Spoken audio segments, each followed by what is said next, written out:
Imagine walking into the most exclusive bank in New York, looking like you don't belong anywhere near it. A dirty, scared 12-year-old kid steps up to the counter and whispers, "I just want to check my balance." The millionaire banker laughs in his face, until the screen lights up. In that moment, his smile freezes forever. Welcome to Taleverse Studio, where real-life stories hit harder than any movie. Today you're about to discover how one single mother, who cleaned toilets for a living, secretly built a $47 million fortune for her children, and changed a heartless banker forever. Stick with me because what you're about to hear will make you question everything you thought you knew about money, sacrifice, and what really makes someone rich. A dirty kid walked into the most exclusive bank in the city. "I just want to check my balance," he whispered. The millionaire banker burst into laughter. But when the screen lit up, his smile froze forever. The morning sun reflected off the glass towers of Manhattan's financial district, casting golden light on a world that Marcus had only ever seen from the outside. At 12 years old, he had learned that there were two types of people in this city: those who belonged in buildings like these, and those who cleaned them after everyone else went home. Today, for the first time in his life, Marcus was about to cross that invisible line. His sneakers, 2 sizes too big and held together with duct tape, squeaked against the marble floor as he pushed through the heavy revolving doors of Blackwell and Associates Private Banking. The blast of air conditioning hit him like a wall, so different from the summer heat outside, where he'd spent the last 3 hours working up the courage to enter. The lobby was unlike anything Marcus had ever seen. Marble columns stretched 30 feet high, supporting a ceiling decorated with what looked like real gold. Crystal chandeliers, each probably worth more than his entire neighborhood, cast a warm glow over leather furniture that seemed too perfect to actually sit on. Everything smelled expensive, a mixture of fresh flowers, polished wood, and something else he couldn't quite identify. Money, success, belonging, things he'd never known. Marcus clutched the worn envelope in his pocket, feeling the edge of the bank card inside. His fingers were dirty. There hadn't been running water in his building for 3 days, and he was acutely aware of the smudge of dirt on his face that he'd tried, and failed, to wash off at a public fountain that morning. "May I help you?" The voice came from a woman behind a sleek reception desk. She was looking at him the way people in this part of the city always looked at him, like he was something unpleasant that had accidentally wandered in from the street. Marcus's voice came out as a whisper. He cleared his throat and tried again. "I need to check my balance." The woman's perfectly painted eyebrows rose slightly. "I'm sorry, young man, but this is a private banking institution. Perhaps you're looking for the branch bank down on." "I have an account here," Marcus interrupted immediately, regretting how desperate he sounded. "I have a card." He pulled out the envelope with trembling hands, extracting the black card that had arrived in his mailbox 6 months ago. He'd been too afraid to use it until now. Too afraid that it might be some kind of mistake that would get him in trouble. But yesterday, when Mrs. Chun from the corner store told him she couldn't give him any more food on credit, he'd realized he had no choice. The receptionist's expression shifted from disdain to confusion as she looked at the card. It was clearly from this bank. The logo matched. But Marcus could see her struggling to understand how a kid who looked like he'd been sleeping under a bridge could possibly have an account at one of the most exclusive banks in New York. "I see," she said slowly, her tone suggesting she saw nothing at all. "Well, you'll need to speak with one of our account managers. If you'll just wait over there." She gestured to a seating area, but Marcus barely heard her. His attention had been captured by the man striding across the lobby like he owned it, which, according to the nameplate on the massive desk he was approaching, he basically did. Richard Blackwell. Even Marcus, who knew nothing about banking, had heard of Richard Blackwell. His face was on billboards across the city, always with that same confident smile that said he'd never known a moment of doubt or hardship in his entire life. At 45, he was considered one of the most successful private bankers in the country, managing portfolios for celebrities, tech moguls, and old money families who'd been rich since before the American Revolution. He wore a suit that probably cost more than Marcus's mom used to make in a year. His shoes were so perfectly polished that Marcus could see the chandelier reflected in them. His silver hair was styled in a way that looked casual but clearly wasn't. In his watch, Marcus had seen enough luxury watches in store windows to recognize a Patek Philippe. Could have fed every kid in his building for a month. Richard Blackwell was everything Marcus wasn't: powerful, respected, untouchable. And he was staring directly at Marcus with an expression of amused disgust. "Janet," Richard called to the receptionist, his voice carrying across the lobby with the easy authority of someone who'd never been ignored in his life. "Is there a reason we're allowing street children into the building? I thought we had security for this sort of thing." The words hit Marcus like a physical blow. Around the lobby, other clients, all dressed in expensive suits and designer dresses, turned to stare.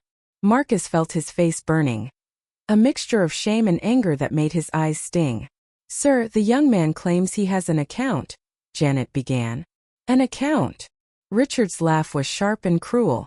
"Look at him, Janet. He's got dirt on his face, and his clothes look like they came from a dumpster. The only account he's familiar with is probably the one his parents opened at the local liquor store." More laughter rippled through the lobby. A woman in a pearl necklace covered her mouth with a manicured hand, her eyes sparkling with mean delight. A man in a three-piece suit shook his head, muttering something to his companion about the neighborhood going downhill. Marcus wanted to run. Every instinct screamed at him to turn around, push back through those revolving doors, and never come back. He'd been stupid to think he could belong here, even for 5 minutes. He'd been stupid to think a card in an envelope could change anything about who he was or where he came from. But then he thought about Mrs. Chen's apologetic face. He thought about the eviction notice on his door. He thought about his little sister, Emma, who'd asked him that morning if they'd have dinner tonight, and the way his stomach had twisted when he'd had to tell her he didn't know. He thought about his mother. "I have a card," Marcus said again, louder this time. His voice shook, but he forced himself to step forward, to walk across that perfect marble floor toward Richard Blackwell's desk. "I just want to check my balance. Here's the moment everything changes. Keep listening, because what happens next will shock you." Richard's expression shifted from amused to irritated. Clearly, he'd expected Marcus to run away crying. The fact that this dirty kid was actually approaching him seemed to offend him on a personal level. "Security," Richard called out, but held up a hand when 2 uniformed guards started moving toward them. A new expression crossed his face, one Marcus couldn't quite read. It looked almost like curiosity. No, something more predatory, like a cat that had found a mouse and decided to play with it before the kill. "Actually, wait," Richard said, a slow smile spreading across his face. "This could be entertaining." He leaned back in his leather chair, steepling his fingers in front of him. "Come here, boy. Let's see this account of yours." Marcus walked forward on legs that felt like they might give out at any moment. He could feel every eye in the lobby watching him, judging him, finding him lacking. His 2 big sneakers seemed impossibly loud against the marble. The envelope in his hand felt like it weighed 1,000 pounds. When he reached Richard's desk, he had to look up to meet the banker's eyes. Richard was still smiling, but it wasn't a kind smile. It was the smile of someone who was about to enjoy themselves at someone else's expense. "Let me guess," Richard said loudly enough for everyone in the lobby to hear. "You found this card in the trash? Or maybe you stole it from someone's mailbox. That's a federal crime, you know. I could have you arrested right now." "I didn't steal it," Marcus said, his voice barely above a whisper. "It came to my apartment. My name is on it." "Your name is on it," Richard repeated mockingly. "And what might that name be? Should I be expecting a trust fund baby hiding under all that dirt?" "Marcus," he said. "Marcus Chun." Richard's fingers flew across his keyboard, his expression one of exaggerated patience, like a parent humoring a child's ridiculous story. "Marcus Chun," he repeated. "Well, let's see what we find, shall we? I'm sure this will be fascinating." The typing seemed to go on forever. Marcus could hear his own heartbeat pounding in his ears. Around the lobby, people had stopped even pretending to mind their own business. They were all watching, waiting to see this poor kid get exposed as a thief or a liar, or whatever Richard Blackwell decided he was. Marcus' hand went to his pocket, touching the only other thing he always carried, a small worn photograph of his mother. She was smiling in the picture back before she got sick, back when she still believed that working 3 jobs might somehow be enough to build a better life for her kids. She'd been wrong about that. But maybe, just maybe, she'd been right about something else. Richard's fingers stopped typing. His eyes locked onto his screen, and for just a fraction of a second, Marcus saw his confident expression flicker. It was barely noticeable, just a slight widening of the eyes. A tiny tightening around the mouth, but it was there. Then the professional mask slammed back into place, and Richard's smile grew even wider. "Well, well," Richard said, his voice dripping with false sweetness. "It appears you do have an account, Marcus-chan. How about that?" He paused dramatically, milking the moment for all it was worth. "Ladies and gentlemen, it seems we have a genuine client among us. The account shows a balance of..." He stopped mid-sentence, his eyes returning to the screen. This time the flicker of surprise lasted longer. His smile froze on his face, taking on a slightly strained quality. "The balance shows..." Richard tried again, but his voice had lost some of its mocking certainty. Marcus watched as the banker's face went through a series of rapid changes. Confusion, disbelief, shock, and something else. Something that looked almost like fear. "That's impossible," Richard whispered, so quietly that only Marcus could hear. "That's absolutely impossible. You won't believe the number that just appeared on that screen." In seconds, an entire room of wealthy people is about to discover they've been laughing at the richest kid any of them will ever meet. Richard Blackwell had seen many things in his 23 years of private banking. He'd watched tech entrepreneurs become billionaires overnight. He'd seen old fortunes crumble and new ones rise. He'd witnessed the kind of wealth that most people couldn't even imagine. But he had never, not once in his entire career, seen anything like what was currently displayed on his screen. The number didn't make sense. It couldn't be real. It had to be a glitch in the system. Some kind of error that would be corrected as soon as their IT department noticed it. Because there was absolutely no possible way that this dirty kid standing in front of him, this child who looked like he hadn't had a decent meal in weeks, could have that kind of money in an account. "There seems to be a technical issue," Richard said carefully, his professional mask firmly in place despite the chaos in his mind. "The system is showing. Well, it's clearly displaying incorrect information." "What does it say?" Marcus asked, his voice small and uncertain. Richard looked at the boy. Really looked at him for the first time. The dirt on his face wasn't just smudge marks from playing outside. It was the kind of dirt that accumulated when you didn't have reliable access to clean water. His clothes weren't just old or unfashionable. They were literally falling apart, held together with visible repairs. The duct tape on his shoes wasn't a fashion statement or even a temporary fix. It was a permanent solution to a problem that couldn't be solved any other way. This was a child living in real poverty. The kind of poverty that Richard had spent his entire life insulated from. And according to the screen in front of him, this child had an account balance of $47 million. "Janet," Richard called out, trying to keep his voice steady. "Can you come here for a moment, please?" The receptionist hurried over, her heels clicking against the marble. "Yes, Mr. Blackwell? I need you to verify something on your terminal. Look up the account for Marcus-chan." He spelled out the account number. Watching her face carefully, Janet's fingers moved across her keyboard with practiced efficiency. Richard saw the exact moment when she found the account. Her eyes went wide and all the color drained from her face. "Sir," she whispered, leaning close so only he could hear. "The balance shows." "I know what it shows." Richard cut her off. "The question is whether you're seeing the same thing I'm seeing, or if this is isolated to my terminal." "It's the same," Janet confirmed, her voice shaking slightly. 47.3 million. Last deposit was 6 months ago.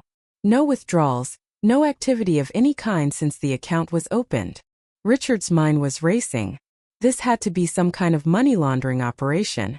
Or maybe the account belonged to the kid's parents, and they were criminals who'd set up the account in their son's name to hide assets. That had to be it. There was no other logical explanation. "Marcus," Richard said, his tone shifting to something more serious. "I need you to be very honest with me. Where did you get this card?" "It came in the mail," Marcus said. 6 months ago. There was a letter with it." "A letter from whom?" "From my mom." Marcus' voice cracked slightly on the last word. "Before she died." The lobby, which had been buzzing with curious whispers, fell suddenly silent. Richard felt something uncomfortable twist in his chest. Something that might have been shame, though he quickly pushed it away. I see, Richard said carefully. And your mother was? A cleaning lady, Marcus said, lifting his chin slightly in defiance of the shame that Richard was clearly expecting him to feel. She worked 3 jobs, sometimes 4. She cleaned offices at night, worked at a laundromat during the day, and did whatever else she could find. That made even less sense. A cleaning lady with $47 million. Marcus, is it possible your mother was involved in something illegal? Richard asked, trying to sound diplomatic rather than accusatory. Sometimes people in difficult financial situations make choices that... My mom wasn't a criminal, Marcus said sharply, with more force than he'd shown since entering the building. She was the best person I ever knew. She worked herself to death trying to give me and my sister a better life.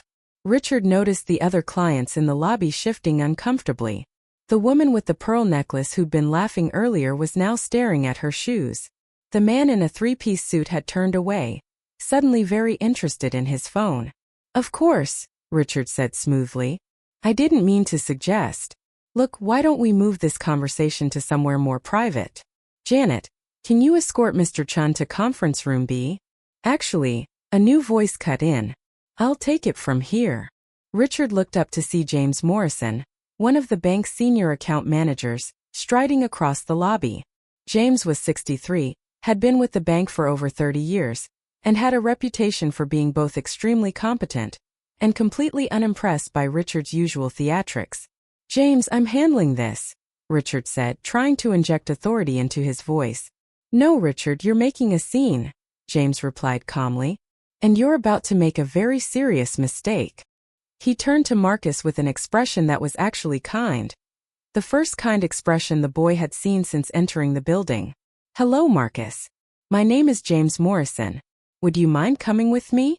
We can sort all of this out in a more comfortable setting. Marcus looked between the 2 men, clearly unsure who to trust. Finally, he nodded. As James led Marcus toward the elevators, Richard felt his control of the situation slipping away. He stood up quickly. James, I really think I should be present for. You've done enough, James said without looking back. Stay here and attend to your other clients. I'll handle this. Richard watched helplessly as James and Marcus disappeared into the elevator. Around him, the lobby was still silent. Everyone had witnessed his humiliation of a 12-year-old boy. A 12-year-old boy, who apparently had more money than most of Richard's regular clients. He sat back down at his desk trying to regain his composure, but he could feel the stares, could sense the judgment. For the first time in years, Richard Blackwell felt something he thought he'd left behind in his childhood: shame. Upstairs, in a comfortable conference room with soft lighting and furniture that actually looked inviting, James Morrison was making Marcus feel something he hadn't felt since entering the bank's safe. First things first, James said, pouring Marcus a glass of water from a pitcher on the table. Are you hungry? I can have someone bring up some food. Marcus' stomach growled audibly, answering the question. He nodded, embarrassed. James picked up the phone and ordered sandwiches, fruit, and cookies, enough for 3 people, he specified, even though there were only 2 of them in the room. When he hung up, he settled into the chair across from Marcus with a gentle smile. Better? He asked. Why are you being nice to me? Marcus asked suspiciously. Everyone else here looks at me like I'm trash. Because unlike Richard Blackwell, I actually remember what it's like to have nothing, James said simply. I grew up in the Bronx in the 60s. My father was a bus driver. My mother cleaned houses. I was the first person in my family to go to college, and I only managed that because of scholarships and working 3 jobs. Marcus studied James's face, looking for signs of deception, but the older man's eyes were sincere.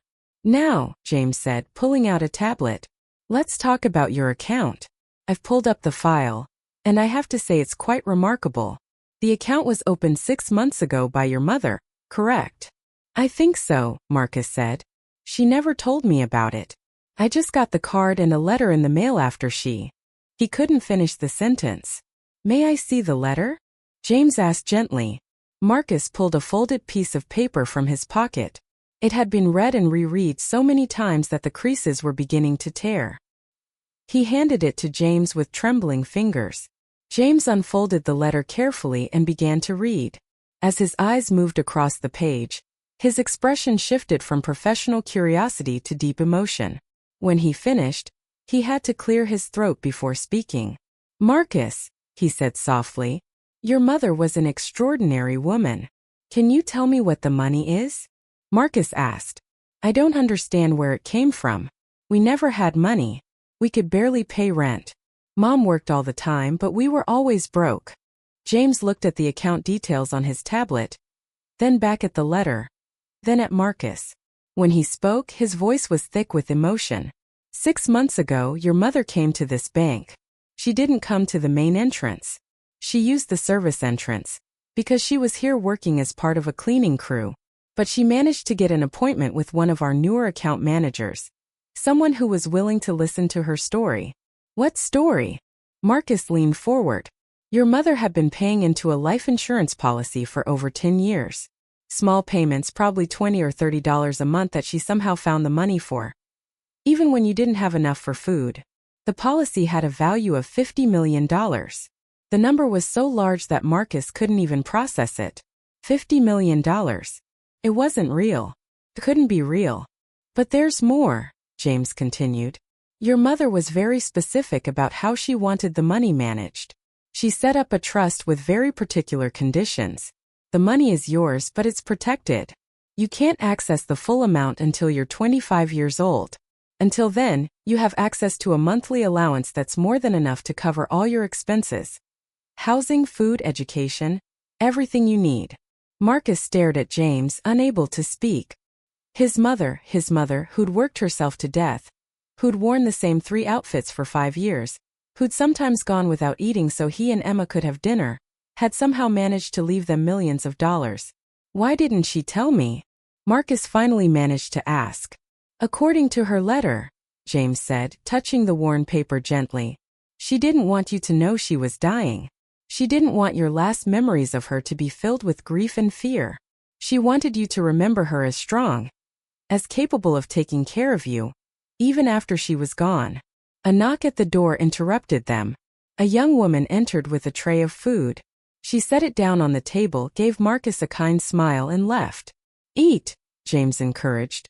"We have more to discuss, but you need food first." Marcus grabbed a sandwich and ate like he hadn't seen food in days, which wasn't far from the truth. As he ate, James explained more about the account, about the trust, about how Marcus would need a legal guardian to help manage things until he was older. "What about my sister?" Marcus asked between bites. "Emma, she's only 8. Can this help her too?" "The trust covers both of you," James assured him. "Your mother made sure of that. Emma is included in all the provisions. This is the part that breaks me every single time. One dying mother working 3 jobs, secretly paid tiny amounts every month for 10 years, and turned those pennies into a $50 million legacy. And she did it all while making sure her children never knew she was sick. If you're feeling something right now, stay with me because the best part is still coming." 3 months later, everything had changed. Marcus and his little sister Emma now lived in a luxury apartment on Park Avenue. Emma's crayon drawings were professionally framed on the walls. Their new guardian, Mrs. Patterson, a retired teacher who'd lost her own daughter years ago, had become the loving presence they so desperately needed. But the biggest transformation wasn't the apartment. It was Richard Blackwell. The man who once mocked a hungry child in front of a room full of millionaires had become someone almost unrecognizable. He'd tripled wages for the cleaning staff. He'd added full health insurance, paid vacation, and retirement benefits. He'd created scholarships for the children of service workers. He'd fired toxic managers and turned a culture of fear into one of respect. The financial press called him soft. Richard didn't care. For the first time in decades, he could look in the mirror and actually like the man staring back. And it all started because of one 12-year-old boy, and the mother who loved him enough to move mountains in secret. One day, Marcus walked back into Richard's office, no longer dirty, no longer afraid, and said, "I want to start a foundation. I want to call it the Linda Chun Foundation for Working Families. And I want to donate $10 million to launch it." Richard didn't hesitate. He matched the $10 million from his own money. Because Linda Chun didn't just save her children. She saved him too. This is Taleverse Studio, where ordinary people do extraordinary things, And sometimes the poorest person in the room turns out to be the richest of all. If this story moved you, do 3 things right now. Like this video, subscribe to Tailverse Studio, and turn on notifications, because next week we're dropping another true story that will leave you speechless. And remember, real wealth isn't about what's in your bank account. It's about what's in your heart. See you in the next one.